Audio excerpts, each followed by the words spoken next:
सुप्रभात प्यारे बच्चों। आशा है कि आप सभी स्वस्थ होंगे और अपनी पढ़ाई भी आप सुचारू रूप से जारी रख रहे होंगे। चलिए आज हम आपको आपकी हिंदी पाठ्य पुस्तक पगडंडी से पाठ 11 करवाने जा रहे हैं।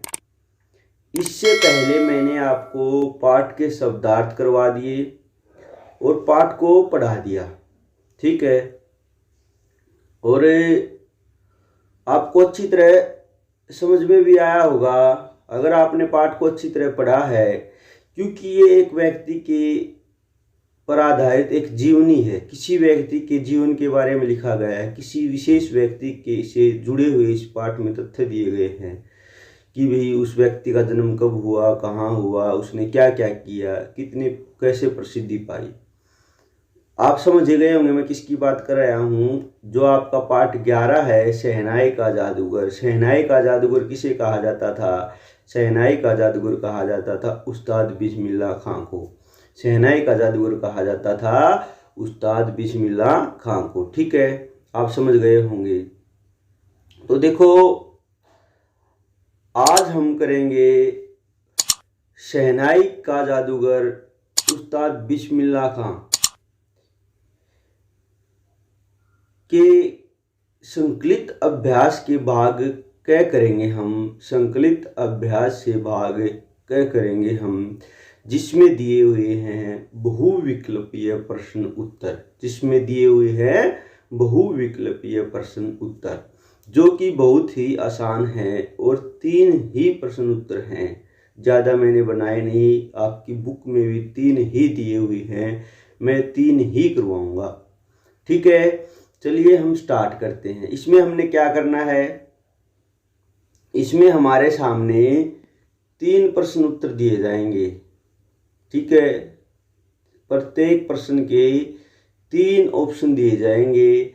जो सही है उस पर हमने टिक का निशान लगाना है, ठीक है। ये आपने अपनी पुस्तक में भी भरना है और फिर नोटबुक में भी नोट करना है, ठीक है। समझ गए होंगे आपने, ये कॉपी में भी लिखना है, ठीक है। अब चलिए इसमें क्या है, सही विकल्प पर सही का निशान लगाइए। यानी जो भी सही विकल्प, यानी आपको 3 विकल्प मिलेंगे, उनमें से जो भी सही है उस पर आपने निशान लगाना है।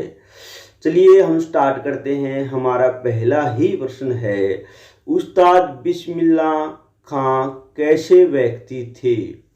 उस्ताद बिस्मिल्लाह खां कैसे व्यक्ति थे? जब आप पाठ पढ़ रहे थे उसमें अच्छी तरह बताया गया था कि उस्ताद बिस्मिल्लाह खां बड़े ही कोमल हृदय के व्यक्ति थे।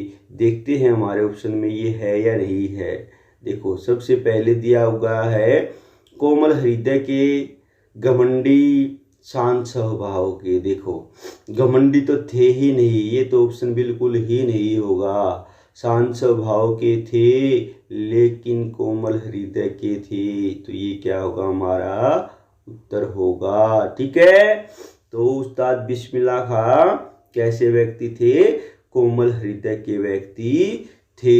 उसके बाद हमारा दूसरा प्रश्न है, देखो बिस्मिल्लाह खां किसको एक ही दृष्टि से देखते थे?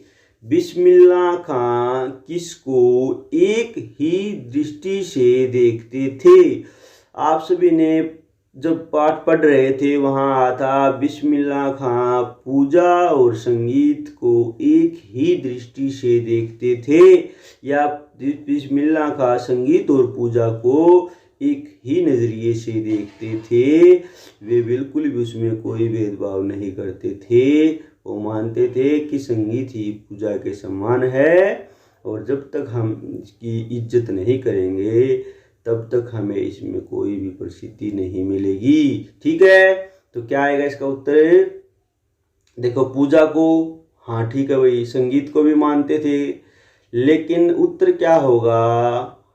ये भी नहीं होगा, ये भी नहीं होगा, ये दोनों होंगे, पूजा और संगीत को।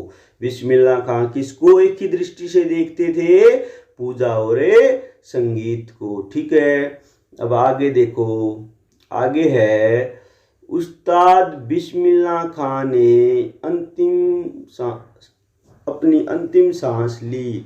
उस्ताद बिस्मिल्लाह खां ने अपनी अंतिम सांस ली 11 अगस्त 2008 को। नहीं, बिल्कुल भी नहीं, ये भी नहीं होगा, ठीक है।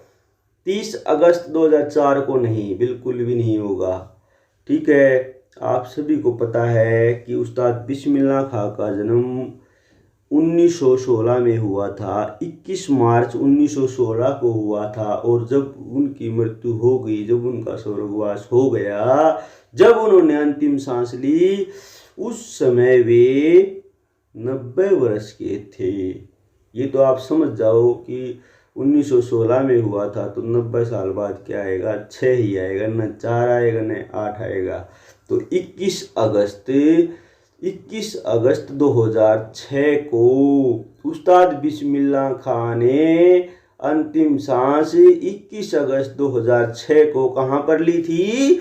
वाराणसी में ली थी। वाराणसी में, यानी उनका क्या हो गया था, उनका स्वर्गवास हो गया था। और उस दिन हल्की हल्की बूंदाबांदी हुई थी, मानो प्रकृति भी आंसू बहा रही हो, ठीक है। और बहुत बड़ा हुजूम उमड़ा था, बहुत सारे लोगों की वहाँ पर भीड़ देखने को मिली थी, ठीक है। अगर चाहते हो तो बच्चों मैं एक बार इसका रिवीजन करवा दूँ, कुछ नहीं लगता मेरा। देखो, उस्ताद बिस्मिल्लाह खां कैसे व्यक्ति थे? कोमल हृदय के व्यक्ति थे। बिस्मिल्लाह खां किसको एक ही दृष्टि से देखते थे? पूजा और संगीत को देखते थे। उस्ताद बिस्मिल्लाह खां ने अपनी अंतिम सांस ली 21 अगस्त 2006 को। उस्ताद बिस्मिल्लाह खां ने अपनी अंतिम सांस कहाँ ली थी? वाराणसी में ली थी। और भारत का एक मोती हमारे बीच नहीं रहा था। तो प्यारे बच्चों, आपको वीडियो कैसी लगी? अगर आपको वीडियो अच्छी लगती है तो आप लाइक करना मत भूला करो, ठीक है। और यदि आपने अब तक चैनल को सब्सक्राइब नहीं किया है, आप वीडियो देख रहे हो, उसके नीचे आइकन है रेड कलर में, सब्सक्राइब लिखा हुआ है, उस पर उंगली लगा दीजिए। जब आप उंगली लगाओगे तो रेड नहीं रहेगा, तो समझ जाना हमारा चैनल क्या कर दिया आपने, सब्सक्राइब कर दिया है। और साथ में बेल आइकन को दबा दीजिए।